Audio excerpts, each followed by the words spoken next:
नमस्कार दोस्तों, आप सभी का स्वागत है टारगेट विद नीतीश में। आशा करता हूं कि आप सभी अच्छे होंगे और कोरोना संकट के बीच आप सजग और सतर्क होंगे।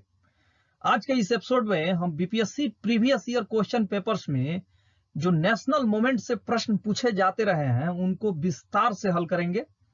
इन प्रश्नों की जब व्याख्या की जाएगी तो ये पूरा प्रयास किया जाएगा कि आपको इतना विस्तृत व्याख्या दिया जाए कि आपको इससे संबंधित अन्य सभी प्रकार के जो प्रश्न इससे संबंधित हो उनको हल करने में किसी भी प्रकार की कठिनाई न हो।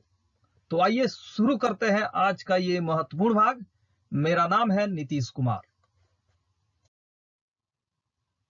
पहला प्रश्न है, भारतीय उच्चायुक्त के पद का सृजन किस अधिनियम से हुआ? ऑप्शन ए है भारतीय काउंसिल अधिनियम 1909, ऑप्शन बी है भारत सरकार अधिनियम 1919, ऑप्शन सी है भारत सरकार अधिनियम 1935, ऑप्शन डी है भारत सरकार अधिनियम 1947 और ऑप्शन ई है इनमें से कोई नहीं या इनमें से एक से अधिक। भारतीय उच्चायुक्त के पद का सृजन भारत सरकार अधिनियम 1919 के एक्ट के द्वारा किया गया था। क्यों किया गया था? जैसा कि आप जानते हैं कि 1858 में जब ईस्ट इंडिया कंपनी के शासन का अंत हुआ तो भारत सचिव का पद एक सृजन किया गया जो भारत में पॉलिटिकल हेड होता था और उसका कार्यभार जो है 1919 के एक्ट जब लाया गया उस समय तक काफी बढ़ गया था। इसी कार्यभार को कम करने के लिए एक भारतीय उच्चायुक्त की नियुक्ति की गई जिसका मुख्य काम था भारत सरकार के लिए अस्त्र शस्त्र और अन्य सामान खरीदना, ठेका देना, व्यापारिक हितों की देखना और इंग्लैंड में पढ़ने वाले भारतीय विद्यार्थियों की देखभाल करना। ये सब जो थे यह भारतीय उच्चायुक्त का कर्तव्य था। उच्चायुक्त और उसके सहायकों के वेतन का जो खर्चा होता था वो भारत के ही साधनों से होता था, यानी कि भारत में जो ब्रिटिश सरकार आमदनी करती थी उसी के माध्यम से दिया जाता था। अगर आपसे प्रश्न पूछा जाए कि जब 2 अगस्त 1858 को भारत सचिव का पद सृजन किया गया था जिसको सेक्रेटरी ऑफ इंडियन स्टेट भी कहा जाता है या इंडियन सेक्रेटरी कहा जाता था, वह प्रथम कौन था? तो आप कहेंगे लॉर्ड स्टैनले जो हैं वो प्रथम भारत सचिव थे, सेक्रेटरी ऑफ स्टेट, जो 1858 के एक्ट द्वारा इनका पद सृजन किया गया था। और जो सेक्रेटरी ऑफ स्टेट होता था फॉर इंडिया वो जो होता था ब्रिटिश कैबिनेट मिनिस्टर होता था। तो प्रश्न संख्या 1 है, भारतीय उच्चायुक्त के पद का सृजन किस अधिनियम से हुआ? तो इसका सही उत्तर हो जाएगा भारत सरकार अधिनियम 1919। ये भारत में भारत सचिव का जो दायित्व था उन दायित्वों में काफी वृद्धि हो गई थी, उसी को कम करने के लिए जो है भारत सरकार अधिनियम 1919 के तहत भारतीय उच्चायुक्त के पद का सृजन किया गया था। इस प्रकार क्वेश्चन नंबर 1 का सही उत्तर बी होगा। अगला प्रश्न, रोलेट एक्ट का भारतीय राष्ट्रीय कांग्रेस ने विरोध किया क्योंकि इसका लक्ष्य था। ऑप्शन ए है व्यक्तिगत स्वतंत्रता को सीमित करना, ऑप्शन बी है भारतीय राष्ट्रीय कांग्रेस को सीमित करना, ऑप्शन सी है सांप्रदायिक प्रतिनिधित्व को विस्तृत करना और ऑप्शन डी है देशद्रोह के आरोप में राष्ट्रीय नेताओं को बंदी बनाना।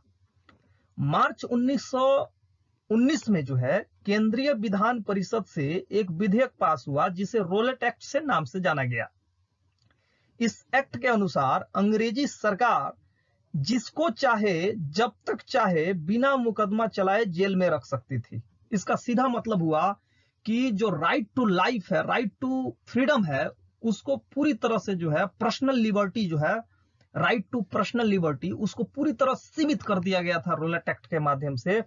इस कानून के द्वारा इनडायरेक्ट रूप से आप देख रहे हैं कि जो पर्सनल लिबर्टी है यानी कि व्यक्तिगत स्वतंत्रता उसको सीमित किया जा रहा है।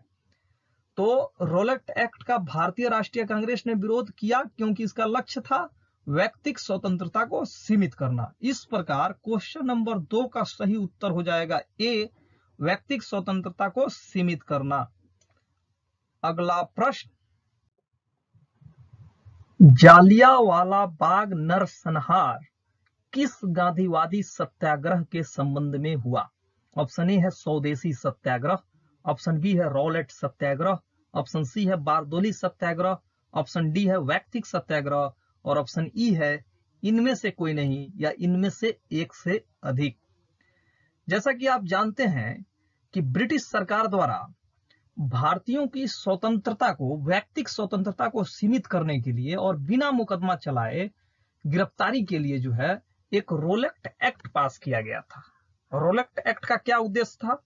रोलेक्ट एक्ट का उद्देश्य था कि सरकार जिसको चाहे जब तक चाहे बिना मुकदमा चलाए जेल में बंद कर सकती थी और इस कानून द्वारा जो भारतीय लोग थे उनके पर्सनल लिबर्टी बाधित हो रही थी, यानी कि व्यक्तिक स्वतंत्रता बाधित हो रही थी। तो इसी एक्ट के विरोध में फरवरी 1919 में गांधी जी ने देशव्यापी आंदोलन करने का आह्वान किया, किंतु संवैधानिक प्रतिरोध का जब सरकार पर कोई असर नहीं हुआ तो गांधी जी ने सत्याग्रह प्रारंभ करने का निर्णय लिया। जैसा कि आप जानते हैं कि गांधी जी जो है एक अहिंसक सत्याग्रही थे, इसलिए जो है वो सबसे पहले जो है संवैधानिक प्रतिरोध करते थे और जब संवैधानिक प्रतिरोध में वो सफल नहीं हो पाते थे तब नेक्स्ट स्टेप लेते थे।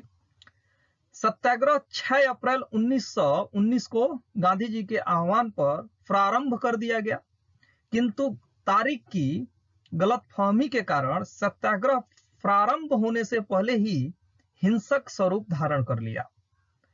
गांधी जी ने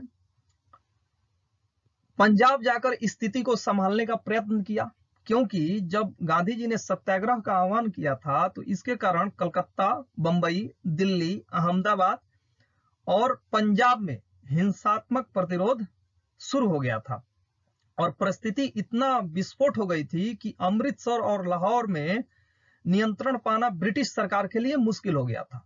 मजबूर होकर सरकार को सेना का सहारा लेना पड़ा। इसी अवसर पर गांधी जी पंजाब जाकर स्थिति को संभालने का प्रयत्न किया, किंतु उन्हें ब्रिटिश सरकार द्वारा बंबई भेज दिया गया। तत्पश्चात 13 अप्रैल 1919 को अंग्रेजी सरकार का यह बर्बर और घिनौना रूप सामने आया, जिसने भारतीय स्वतंत्रता आंदोलन के इतिहास में रक्त रंजित कर दिया। ये कौन सा कदम था?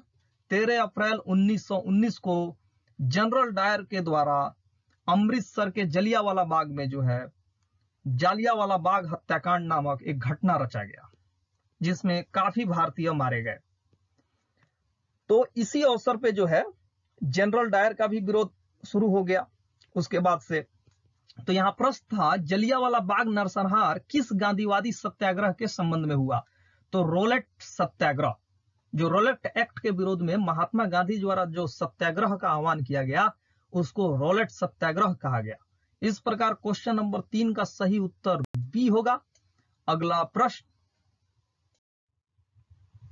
रोलेट एक्ट भारत में लागू किया गया था। ऑप्शन ए है सन 1909 ईस्वी में, ऑप्शन बी है सन 1919 ईस्वी में, ऑप्शन सी है सन 1930 ईस्वी में और ऑप्शन डी है 1942 ईस्वी में। रोलेट एक्ट जो है क्यों लागू किया गया था, यह भी प्रश्न हम लोग को जान लेना चाहिए। वर्ष 1919 का जो समय था वो भारत के लिए काफी, जो ब्रिटिश सरकार भारत में शासन कर रही थी उसके लिए काफी चिंता का विषय बना हुआ था, क्योंकि इस समय पूरे भारत में लोगों में राष्ट्रीयता की भावना तथा क्रांतिकारी गतिविधियां जो थी उनके द्वारा बहुत बढ़ गई थी। इसी को कुचलने के लिए ब्रिटेन को पुनः शक्ति की आवश्यकता थी। इसी संदर्भ में सरकार ने सर सिडनी रोलेट की नियुक्ति की, जिन्हें इस बात की जांच करनी थी कि भारत में जो क्रांतिकारी गतिविधियों के माध्यम से सरकार के विरुद्ध यहाँ के लोगों द्वारा षड्यंत्र रचा जा रहा है, वे लोग कहां कहां तक फैले हुए हैं और उनसे निपटने के लिए किस प्रकार के कानूनों की आवश्यकता है। इस संबंध में सर सिडनी रोलेट की समिति ने जो सिफारिशें की उसी के आधार पर एक अधिनियम बना, जिसको रोलेट एक्ट या रोलेट अधिनियम के नाम से जाना जाता है। इस एक्ट के अंतर्गत एक विशेष न्यायालय की स्थापना की गई, जिसमें उच्च न्यायालय के 3 वकील थे। यह न्यायालय जो था ऐसे साक्ष्यों को मान कर सकता था जो किसी भी कानून के अंतर्गत मान्य नहीं थे।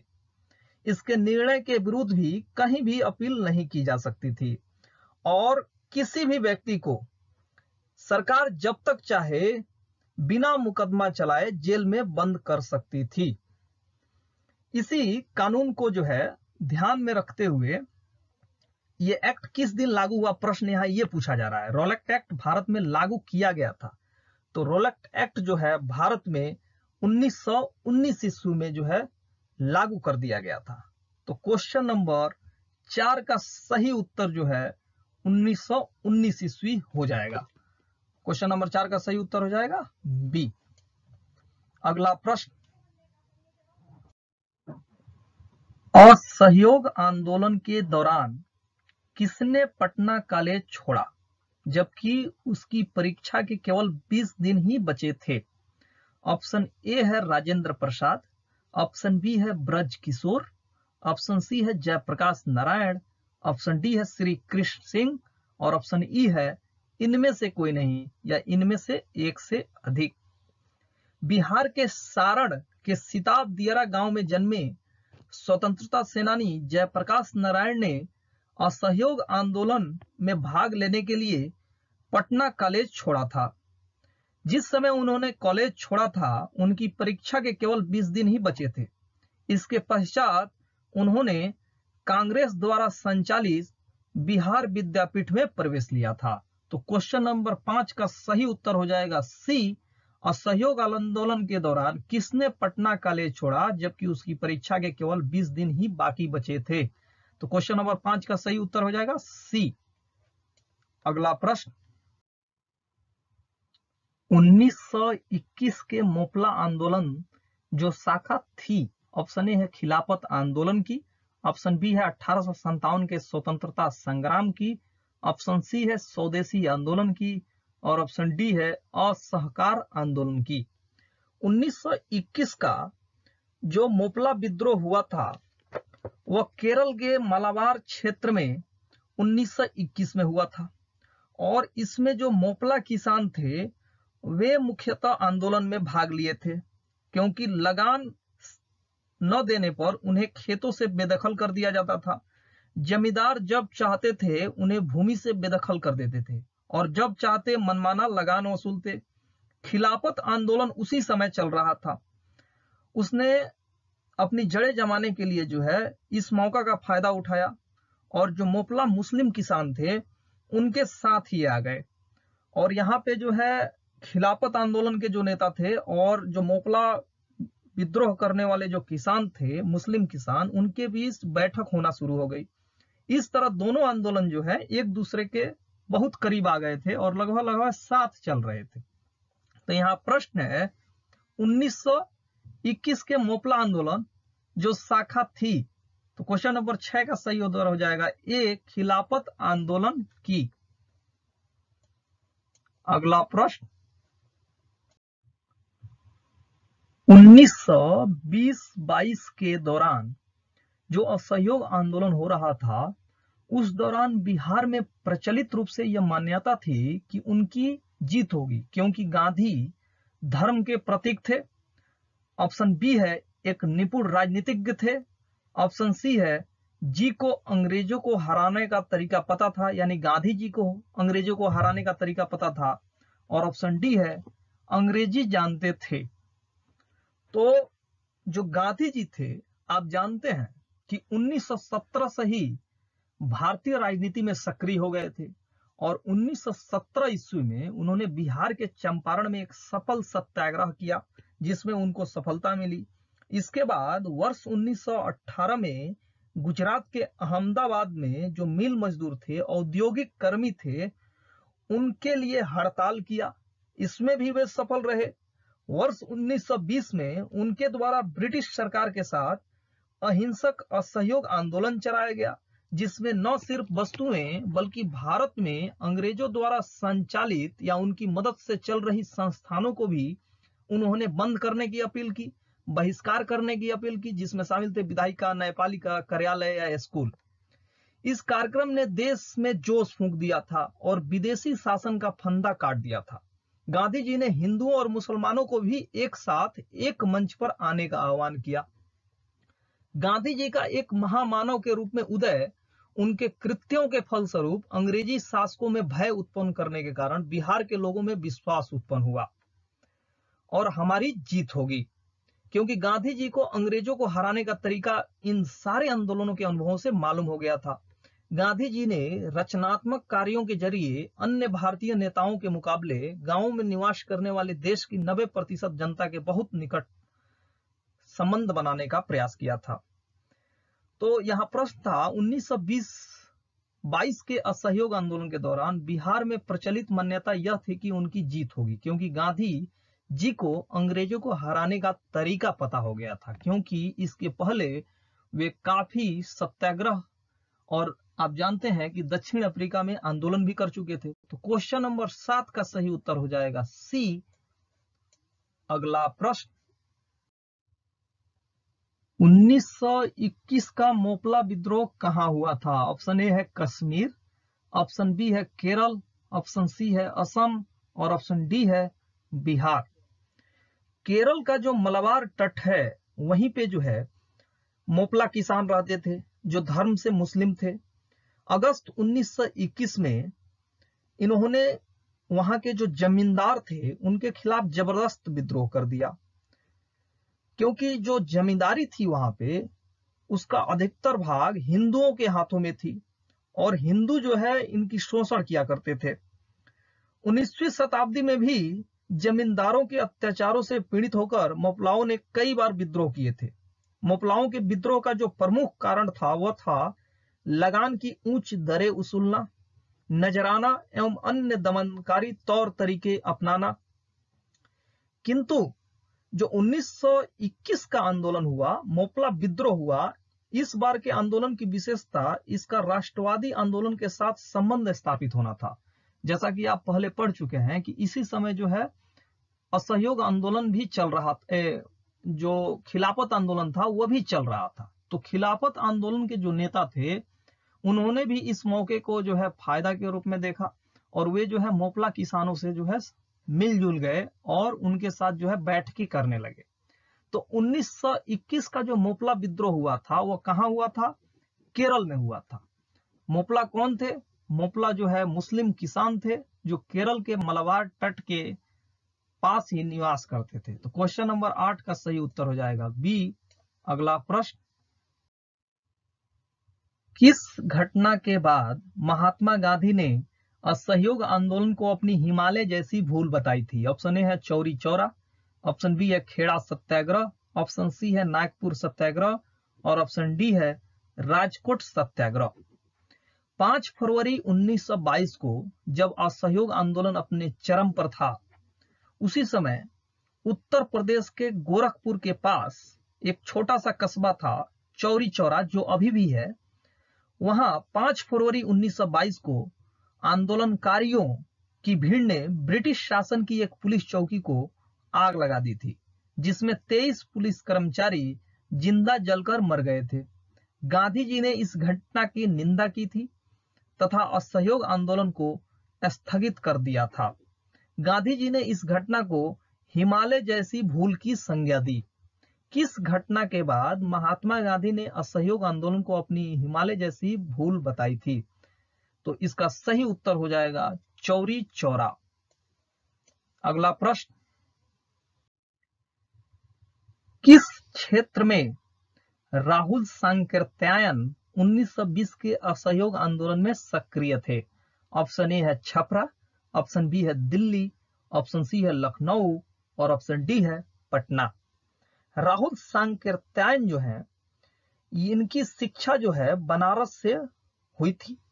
वर्ष 1912 में ये साधु बन गए थे और अपना नाम बदलकर बाबा रामोदर दास रख लिया था। उन्होंने वर्ष 1921 में असहयोग आंदोलन में भाग लिया। इन्हें असहयोग आंदोलन में भाग लेने के कारण 6 महीने की जेल भी हुई। यह असहयोग आंदोलन के समय छपरा में सक्रिय थे, जो बिहार का एक वर्तमान में जिला है। वर्ष 1922 में ये छपरा डीसीसी के अध्यक्ष चुने गए थे। तो क्वेश्चन नंबर 10 है, किस क्षेत्र में राहुल सांकृत्यायन 1920 के असहयोग आंदोलन में सक्रिय थे? तो इसका सही उत्तर होगा छपरा, जो बिहार का एक जिला है। तो क्वेश्चन नंबर 10 का सही उत्तर हो जाएगा ए। अगला प्रश्न, महात्मा गांधी ने खिलाफत आंदोलन का समर्थन क्यों किया? ऑप्शन ए है, खलीफा ने क्रांतिकारियों को शरण दी थी। ऑप्शन बी है, गांधी जी ने अंग्रेजों के खिलाफ अपने आंदोलन में भारतीय मुसलमानों का सहयोग प्राप्त करना चाहा था। ऑप्शन सी है, खलीफा ने भारत के स्वतंत्रता आंदोलन का समर्थन किया। और ऑप्शन डी है, खलीफा गांधी जी के अच्छे मित्र थे। तो जो खिलाफत आंदोलन का गांधी जी का समर्थन करने का पीछे जो मुख्य उद्देश्य था वो ये था कि जो अंग्रेजों के खिलाफ गांधी जी द्वारा आंदोलन चलाया जा रहा है उसमें भारतीय मुसलमानों का सहयोग प्राप्त होना शुरू हो जाए। तो क्वेश्चन नंबर 11 का सही उत्तर हो जाएगा बी। गांधी जी ने अंग्रेजों के खिलाफ अपने आंदोलन में भारतीय मुसलमानों का सहयोग प्राप्त करना चाहा था, इसी कारण उन्होंने खिलाफत आंदोलन का समर्थन किया था। अंग्रेजों द्वारा जब तुर्की साम्राज्य का विभाजन कर दिया गया तो उसके विरुद्ध खिलाफत आंदोलन प्रारंभ हुआ, क्योंकि जो तुर्की का सुल्तान था, तुर्की का जो खलीफा था, उसको सारे विश्व के मुसलमान अपना जो है प्रतिनिधि मांगते थे, अपना गुरु मानते थे। दिल्ली में 23 नवंबर 1919 को होने वाले खिलाफत कमेटी के सम्मेलन की अध्यक्षता महात्मा गांधी को प्रदान की गई थी।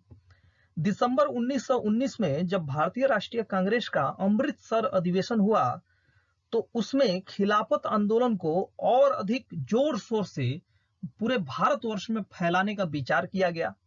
गांधी जी ने इस अवसर को हिंदू मुस्लिम एकता के एक ऐसे स्वर्णिम अवसर के रूप में देखा जो आगे 100 वर्षों में भी नहीं प्राप्त हो सकता था। इसी के बाद उन्होंने अंग्रेजों के विरुद्ध आंदोलन में भारतीय मुसलमानों का सहयोग प्राप्त करने के लिए खिलाफत आंदोलन का समर्थन करने का निर्णय लिया। तो क्वेश्चन नंबर 11 का सही उत्तर हो जाएगा बी। अगला प्रश्न, गांधी जी के असहयोग आंदोलन में लोगों को शराब से परहेज करने का आग्रह किया गया। इसके कारण सरकार के राजस्व में काफी कमी आई। एक प्रदेश की सरकार ने लोगों को फिर से शराब पीने के लिए प्रेरित करने के लिए प्रमुख व्यक्तियों की एक सूची प्रकाशित की जो शराब पीते थे। उस प्रदेश का नाम बताइए। ऑप्शन ए है आंध्र प्रदेश, ऑप्शन बी है बिहार, ऑप्शन सी है बॉम्बे, ऑप्शन डी है गुजरात और ऑप्शन ई है इनमें से कोई नहीं या इनमें से एक से अधिक। जैसा कि आप जानते हैं कि जो महात्मा गांधी का असहयोग आंदोलन चलाया जा रहा था, असहयोग आंदोलन जब शुरू किया गया तो उसमें गांधी जी द्वारा कुछ वस्तुओं का बहिष्कार करने का प्रस्ताव दिया गया, यानी कि लोगों से आह्वान किया गया। इसमें शामिल थे सरकारी शिक्षण संस्थानों का बहिष्कार किया जाए, न्यायालयों का बहिष्कार किया जाए तथा पंचायतों के माध्यम से न्याय का कार्य किया जाए और विधान परिषदों का बहिष्कार की भी बात की गई थी। इसके अलावा विदेशी वस्तुओं का बहिष्कार और इसके स्थान पर खादी के उपयोग को बढ़ावा देने की बात की गई थी और खादी को किससे काटना है, चरखा काटने को भी प्रोत्साहित किया गया था। सरकारी उपाधियां तथा जो अवैतनिक पद थे उनको भी त्याग करने की बात की गई थी। सरकारी सेवाओं का परित्याग पूरी तरह से, सरकारी करों का भुगतान नहीं करने और सैनिक मजदूर व क्लर्कों को मेसोपोटामिया में कार्य करने के लिए न जाने के लिए प्रेरित किया गया था। तो गांधी जी के असहयोग आंदोलन के दौरान जो ये आह्वान किए गए उससे लोगों के शराब से परहेज करने के चलते सरकार के राजस्व में भारी कमी आई, यानी कि गांधी जी के आह्वान पर लोगों ने जो है शराब पीना बंद कर दिया। शराब जब पीना बंद कर दिया तो जो भी सरकारें थी उस समय उनके राजस्व में काफी कमी आई और बिहार एवं उड़ीसा की सरकारों ने शराब को स्वास्थ्य के लिए हितकर माना और जो भी शराब के कुछ हितकर प्रभाव भी होते हैं शरीर पे, उसका प्रचार भरपूर किया और ऐसे महान एवं प्रसिद्ध लोगों की सूची जारी की जो शराब की सेवन करते हैं और जिनकी महानता पूरे विश्व में जग जाहिर है। इन लोगों की सूची में जो लोग शामिल थे उनके नाम है सिकंदर, जूलियस सीजर, नेपोलियन और शेक्सपियर। तो इन लोगों के माध्यम से सरकारें ये बताना चाह रही थी कि शराब पीकर जो है ये लोग शराब भी पीते हैं फिर भी पूरे विश्व में महान है। तो यहाँ पे क्वेश्चन नंबर 12 था, किस राज्य की सरकार ने इस तरह की सूची प्रकाशित की थी? तो बिहार की सरकार ने जो है इस तरह की सूची प्रकाशित की थी। उस समय उड़ीसा भी बिहार में शामिल था। तो क्वेश्चन नंबर 12 का सही उत्तर हो जाएगा बिहार। अगला प्रश्न, जालियांवाला बाग हत्याकांड के लिए जिम्मेदार जनरल डायर को निम्न में से किसने मार डाला? ऑप्शन ए है पृथ्वी सिंह आजाद, ऑप्शन बी है सरदार किशन सिंह, ऑप्शन सी है उधम सिंह और ऑप्शन डी है सोहन सिंह जोश। मार्च 1940 में पंजाब के क्रांतिकारी नेता उधम सिंह ने जलियांवाला बाग के नरसंहार का बदला लेने के लिए इस हत्याकांड के समय पंजाब के गवर्नर रहे सर माइकल ओ डायर को लंदन में हत्या कर दी थी, जिसके लिए उधम सिंह को जो है गिरफ्तार किया गया और मृत्युदंड दे दिया गया था। तो जलियांवाला बाग हत्याकांड के लिए जिम्मेदार जनरल डायर को निम्न में से किसने मारा? तो इसका सही उत्तर हो जाएगा सी, उधम सिंह।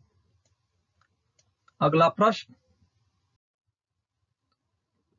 किसने खिलाफत आंदोलन को हिंदुओं और मुसलमानों की एकता के अवसर के रूप में देखा, जो 100 वर्षों में भी पुनः प्रस्तुत नहीं होगा?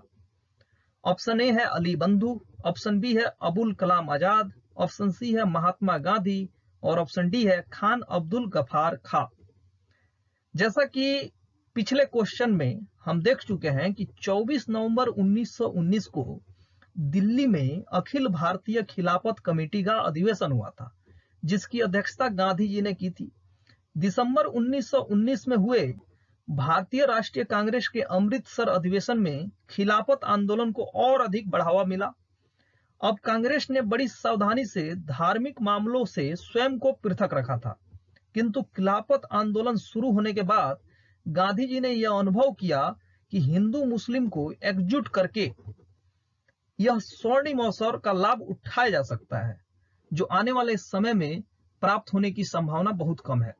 तो महात्मा गांधी ने जो है खिलाफत आंदोलन को हिंदुओं और मुसलमानों की एकता के अवसर के रूप में देखा था, जो आने वाले वर्षों में 100 वर्ष में कभी शायद ही आए।